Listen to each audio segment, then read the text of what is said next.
when hiring a general contractor, I recommend that before you meet with the general contractor, you do a few things, and one is to sit down and figure out exactly what you want, what your expectations are, and the timeline.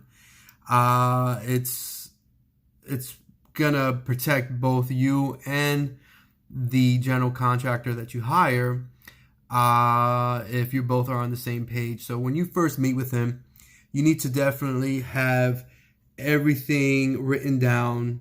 That way you don't forget anything, and have all your questions and have all your expectations.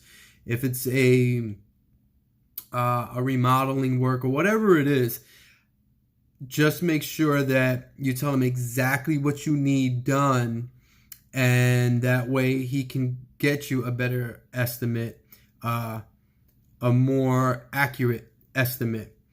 And that way all parties are happy and everyone knows what is going to be done. So have that ready on hand when you when whoever goes to do the estimate. And when you get your estimate, make sure that the estimate is itemized, it's detailed. It isn't just a piece of paper that says a total amount. Hey, this is going to cost you X amount, and that's it. It needs to be detailed. It needs to show the exact cost of materials, of the labor, the cost of the general contractor's fee, and it needs to have all this information in it, because this is your estimate. This is what you need to base everything by. You need to base, obviously, your whole budget on this.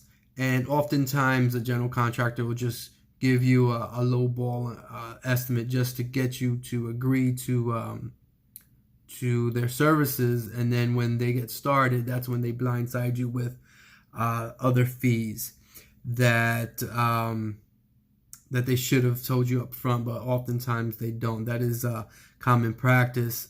So you definitely need to have that estimate up front.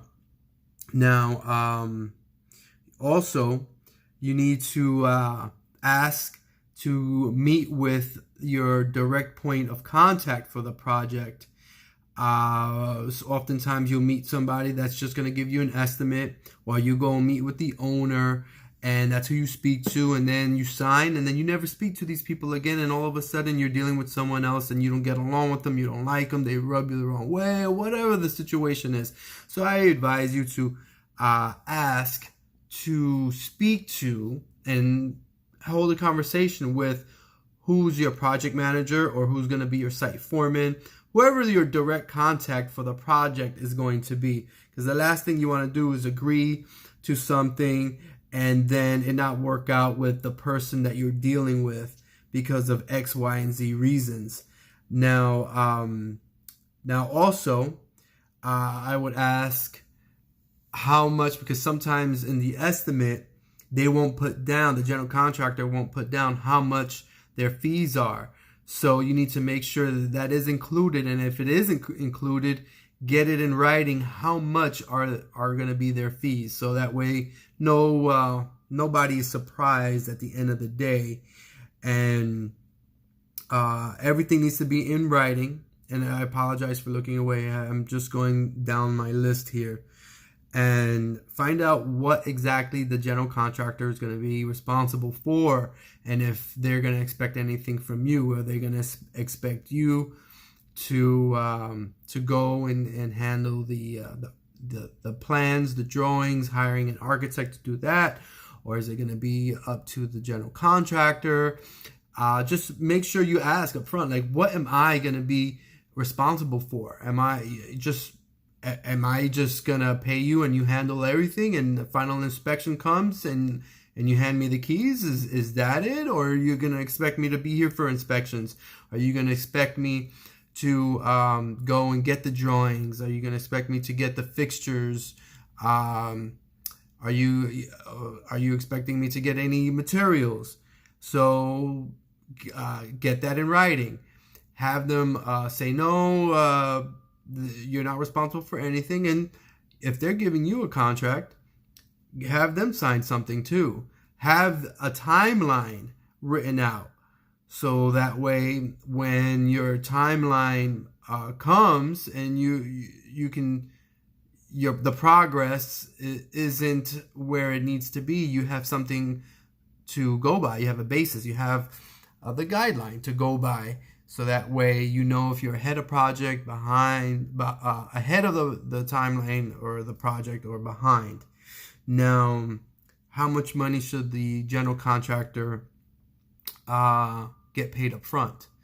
Now, this is a common question.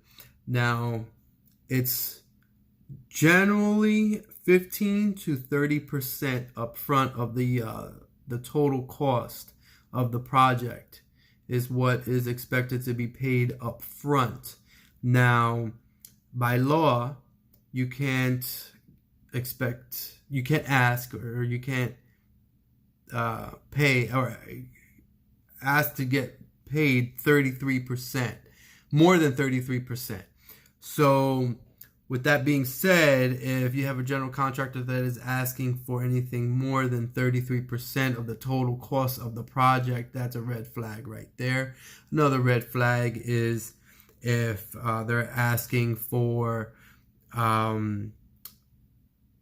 just cash up front. These are just things to look out for.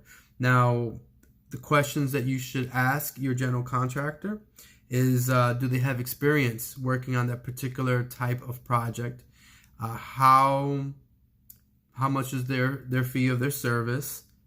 Like we said, it's generally 10 to 20% is the general contracting fee on top of the services. And how often will you be updated with the progress of the project? What days of the week are they going to be working? What are their hours going to be working? How many workers are going to be there? How many subs are going to be there? These are all important questions that you need to ask. And obviously, like I've mentioned a few times, you need to find out who's going to be your main point of contact. And you need to get in contact with that person before you sign anything. So that way, you just to cover all bases. And can you refuse to pay your contractor?